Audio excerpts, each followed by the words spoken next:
नमस्कार। आज की कहानी का शीर्षक है कड़वा सच।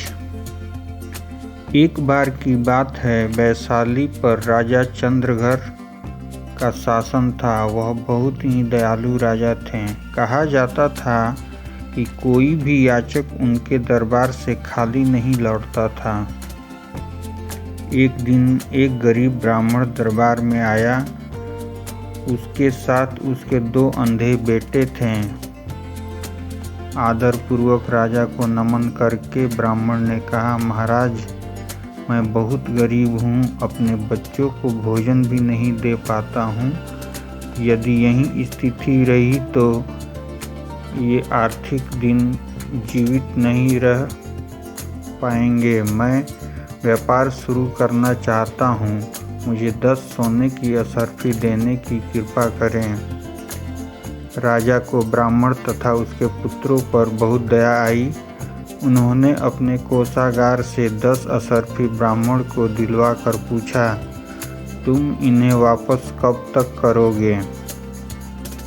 ब्राह्मण ने कहा, महाराज, मैं 1 साल के अंदर जरूर यह उधार चुकता कर दूंगा। सशंकित राजा ने कहा, और अगर पैसे लेकर तुम गायब हो गए तो? ब्राह्मण ने कहा, महाराज, आप चाहें तो मेरे बेटों को अपने पास पैसे लौटाने तक रख सकते हैं। राजा हैरान था, भला 2 अंधे लड़के उसके किस काम के? राजा को हैरान देखकर ब्राह्मण ने कहा, मेरे पुत्रों में विशेष गुण है। बड़ा पुत्र किसी भी घोड़े को छूकर और सूंघकर उस घोड़े की जाति और स्वभाव बता सकता है। छोटा पुत्र किसी पत्थर को हाथ में लेकर उसकी परख कर सकता है। ब्राह्मण की बात सुनकर राजा ने प्रसन्नतापूर्वक दोनों को अपने महल में ब्राह्मण के उधार चुकता करने तक रख लिया। एक दिन एक व्यापारी राजा के पास एक बहुत अच्छी नस्ल का घोड़ा लेकर आया। वह देखने में स्वस्थ और तगड़ा था। राजा को घोड़ा बहुत पसंद आया। सौदा पक्का होने वाला था कि राजा को अचानक ब्राह्मण पुत्र का ख्याल आया। उसे बुलवाया गया। उसने घोड़े को छूकर और सूंघ कर बताया कि यह बहुत ही भड़कने वाला घोड़ा है। राजा ने इस पर सत्यता की जांच के लिए घुड़सवार को भेजा। घुड़सवार अनेक प्रयत्नों के बाद भी घोड़े पर बैठने में सफल नहीं हो पाया और घोड़े ने उसे गिरा दिया। ब्राह्मण पुत्र से प्रसन्न होकर राजा ने उसे पारितोषिक दिया। कुछ दिनों के बाद राजा को रत्न खरीदने की इच्छा हुई। जौहरी ने उनके कीमती रत्न दिखाए। राजा ने एक बड़ा सा हीरा पसंद किया।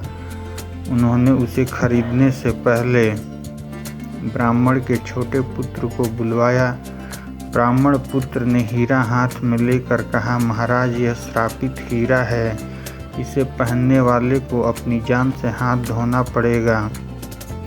इस बात की सत्यता जानने की इच्छा से उन्होंने जौहरी की ओर नज़र डाली। जौहरी ने इस बात की सत्यता को स्वीकार करते हुए कहा, इनकी बात सही है।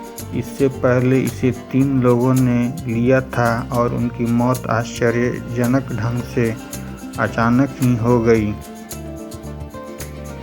यह सुनकर राजा ने हीरे की जगह एक बड़ा रूबी खरीदकर ब्राह्मण पुत्र को इनाम दिया।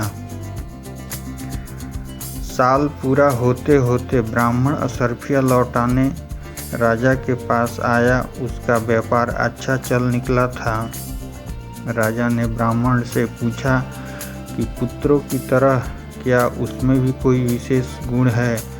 ब्राह्मण ने बताया कि वह किसी का हाथ देखकर उसका बीता हुआ कल बता सकता है। राजा ने ब्राह्मण से अपना हाथ देखने के लिए कहा। राजा का हाथ देखकर ब्राह्मण ने कहा, महाराज, इस बड़े राज्य के आप एक होनहार शासक हैं, पर आपके पिताजी एक चोर थे। उन्होंने कई शहरों को लूटा था। ब्राह्मण की बात सुनते ही राजा आग बबूला हो गया। झूठे, तुम्हारी हिम्मत कैसे हुई मेरे बारे में मेरे ही दरबार में ऐसी बात कहने की। अपने सेवकों को राजा ने ब्राह्मण और उसके पुत्रों को पकड़कर उनका सिर कलम करने की आज्ञा दी। इतना कहकर बेताल ने पूछा, राजन, मुझे बताइए, आपके विचार में उन लोगों की मृत्यु का उत्तरदायी कौन है?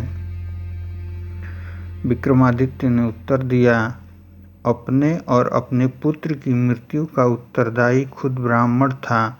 हालांकि उसने सच कहा था, पर कड़वे सच को कहने से पहले उसे बुद्धिमानी से काम लेना चाहिए था। राजा को पता था कि वह एक चोर की संतान है, पर उसके सामने इस बात का कहा जाना राजा के प्रभुत्व के लिए हानिकारक और अपमानजनक बात थी। इस बात के लिए ब्राह्मण को मौत की सजा तो होनी ही थी। बेताल की हंसी से जंगल गूंज उठा। मैं आपके निर्णय से प्रभावित हुआ राजन, यह कहकर बेताल वापस पेड़ पर चला गया। कहानी समाप्त होती है।